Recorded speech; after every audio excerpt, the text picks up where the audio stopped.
Hello students, BSc second year की online कक्षा में आप सभी छात्रों का स्वागत है। स्टूडेंट, आज हम बीएससी सेकेंड ईयर में अपने पेपर थर्ड में पढ़ेंगे चैप्टर 3। जो चैप्टर 3 है हमारा फोटो रेस्पिरेशन। देखिए, फोटो रेस्पिरेशन यानी प्रकाश श्वसन। सबसे पहले ये देख लीजिए कि जो प्रकाश श्वसन है तो उस प्रकाश जो श्वसन की प्रक्रिया किस प्रकार से होती है।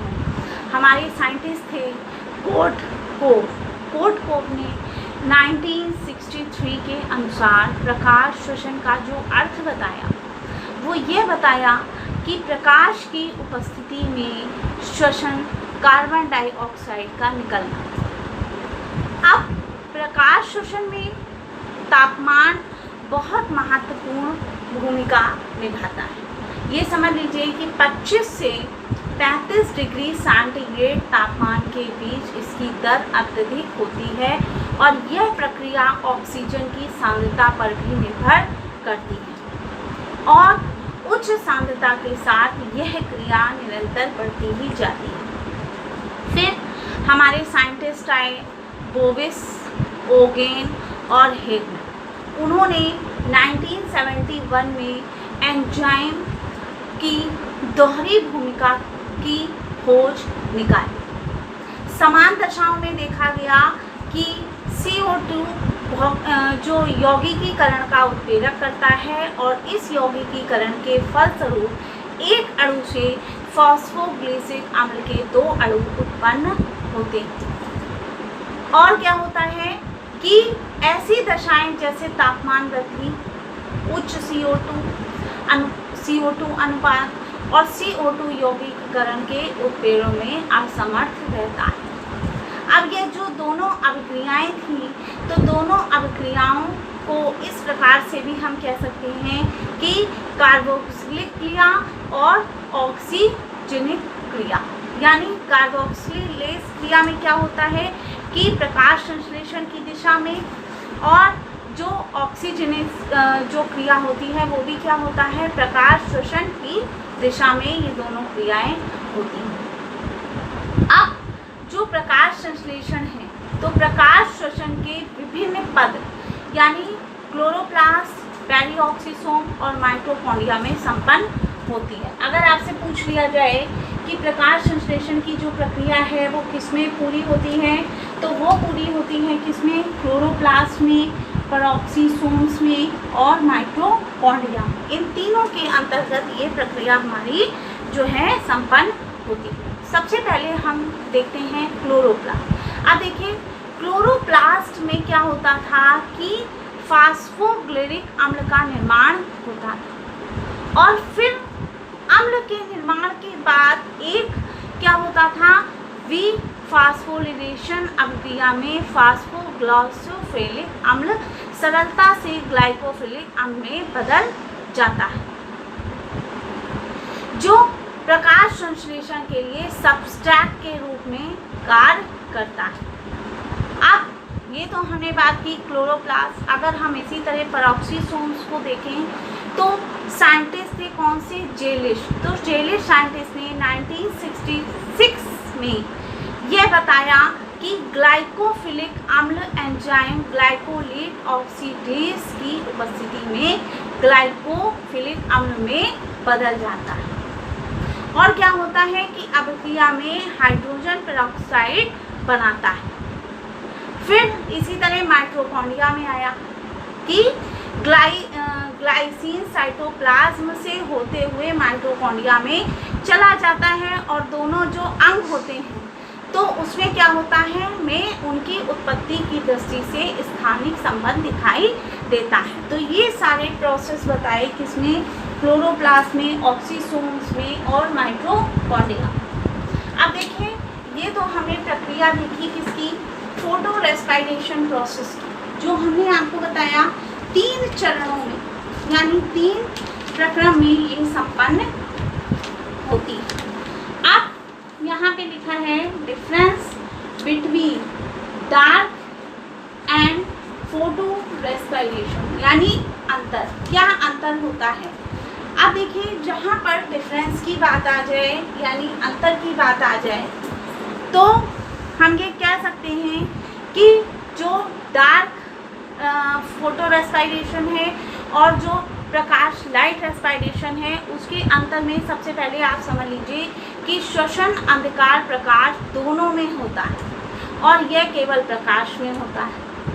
और अगर सजीव कोशिकाओं की बात करें इसके अंतर्गत में, तो जो अंधकार श्वसन होता है इसमें सभी सजीव कोशिकाओं में ये पाया जाता है और ये क्या है, केवल हरी कोशिकाओं में पाया जाता है। ये अंतर हमें देखने को मिलता है। ट्रांसमिशन अभिक्रिया नहीं होती, उसमें क्या है, अभिक्रिया होती है। एटीपी अणु पैदा होते हैं, उसमें एटीपी नहीं बनते। तो ये सारे हमारे क्या हैं, ये सारे हमारे डिफरेंसेस हैं। अब अगर हम प्रकाश श्वसन के महत्व की बात करें कि इसके सिग्निफिकेंस क्या है, तो देखिए ऐसा यह विश्वास किया जाता था कि जब पुराने समय में प्रकाश संश्लेषण की जो उच्च दर होती थी, तो उच्च दर के होने के कारण CO2 का प्रतिशत क्या हो गया था, काफ़ी कम हो गया था। तब प्रकाश संश्लेषण समान रूप से होता रहता। अब वायुमंडल में कार्बन डाइऑक्साइड की मात्रा वृद्धि के साथ ये क्या हो गया है, दब गया है। अब फिर वायुमंडल में CO2 की मात्रा घट रही है और O2 की मात्रा बढ़ रही है, तो प्रकाश संश्लेषण उच्च दर पर हो रहा है। अब अगर हम इसको और विस्तार से देखें तो प्रकाश श्वसन क्रिया होने से पौधों की जो प्रकाश संश्लेषण कुशलता होती है वो घट जाती है और जो वैज्ञानिक हैं वो प्रकाश श्वसन घटाकर और प्रकाश श्वसन के संबद्ध ऑक्सीजन निरोध द्वारा C3 पौधों की कुशलता बढ़ाने में प्रयासरत। CO2 की जो सांद्रता है उसको भी बढ़ाने से हो सकता है।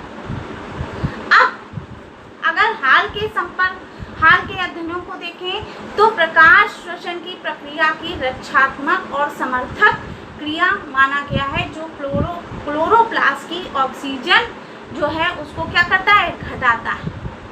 तो ये हमने सिग्निफिकेंस यानी फोटो रेस्पिरेशन के महत्व की बात करी कि इसका सिग्निफिकेंस क्या होता है। अब देखें, अब यहाँ पर हमने अंतर देख लिया था, हम सिग्निफिकेंस की बात कर रहे थे। सिग्निफिकेंस में अगर हम और देखें कि और क्या इसके महत्व हो सकते हैं, तो देखिए क्या होता है कि जो ऑक्सीजन है, तो ऑक्सीजन गैस देखें तो मुख्य क्या होता है, रेडिकल्स और रिएक्टिव होते हैं। और झिल्ली जो घटक होते हैं, तो झिल्ली घटकों के साथ वो अभिक्रिया करके उन्हें नष्ट कर देते हैं।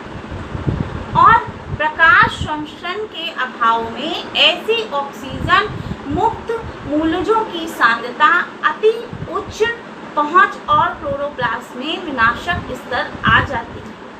अब जब हम इसके अंतर की बात कर रहे थे कि हम देख रहे थे कि अंधकार श्वसन और प्रकाश श्वसन में अंतर क्या है, तो कुछ अंतर हम ये भी उसमें जोड़ सकते हैं कि श्वसन सबस्ट्रेट कार्बोहाइड्रेट, वसा या प्रोटीन हो सकता है।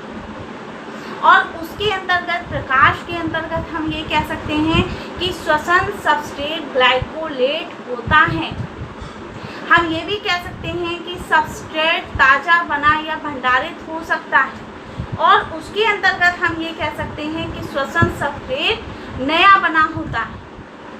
हम ये भी कह सकते हैं कि प्रक्रिया के दौरान H2O2 नहीं बनता। और प्रकाश में हम कह सकते हैं कि इस प्रक्रिया में H2O2 बनता है। हम ये भी कह सकते हैं कि क्रिया यानी रिएक्शन O2 सांद्रता पर केवल निश्चित सीमा तक निर्भर कर सकती है। उसमें हम कह सकते हैं सकारात्मक सहसंबंध तीव्रता है। तो ये सारे अंतर होते हैं। इतना ही नहीं बल्कि हम ये भी कह सकते हैं कि प्रक्रिया साइटोप्लाज्म और माइटोकॉन्ड्रिया में होती है और उसकी प्रक्रिया किस में होती है, क्लोरोप्लास्ट में होती है। माइटोकॉन्ड्रिया के बीच होती है, क्लोरोप्लास्ट, साइटोसोम, इन सारी प्रक्रियाओं के मध्य में होती है। तो ये सारे अंतर हमें देखने को मिलते हैं किसमें, डार्क में और फोटो रेस्पिरेशन में। अब देखिए ये अंतर हमने देख लिया, हमने इसके सिग्निफिकेंस को समझ लिया कि इसके महत्व क्या क्या होते हैं। हमने आपको बताया कि फोटो रेस्पिरेशन का जो प्रोसेस होता है वो 3 प्रक्रमों में पूरा होता है। ये 3 प्रक्रम आप लिख लीजिए, कभी कभी एग्जाम में आपसे पूछ लिया जाता है कि फोटो रेस्पिरेशन प्रोसेस किस प्रक्रम में संपन्न होता है, तो याद रखिएगा क्लोरोप्लास्ट में, पेरोक्सीसोम्स में, माइटोकॉन्ड्रिया, ये 3 जो है प्रक्रम। तो स्टूडेंट्स आज हमने यूनिट 2 में अपने चैप्टर 3 में पढ़ा फोटो रेस्पिरेशन, और एग्ज़ाम में आपसे क्वेश्चन जो पूछा जाता है वो इसी सारे टॉपिक से पूछा जाता है कि कौन कौन की इसके प्रक्रम क्या होंगे, और अंतरों में आपसे पूछ लिया जाएगा कि इनमें जो अंतर पाया जाता है वो अंतर किस प्रकार का होता है, यानी उसमें क्या प्रक्रिया होती है और उसके अंतर्गत क्या प्रक्रिया होती है। तो आपको ये सब चीज़ें याद रखनी है, कंफ्यूज नहीं होना है। और कुछ क्वेश्चंस भी हैं, मैं आपको बताऊंगी कि किस प्रकार के क्वेश्चन पूछे जाते हैं। आपसे ये भी क्वेश्चन पूछ लिया जाता है कभी कभी कि प्रकाश श्वसन पाया जाता है किस में पाया जाता है, याद रखिए गेहूं में पाया जाता है। अगर आपसे पूछ लिया जाए कि प्रकाश श्वसन प्रक्रिया में CO2 निकलती है किस में निकलती है, तो याद रखिएगा माइटोकॉन्ड्रिया में निकलती है।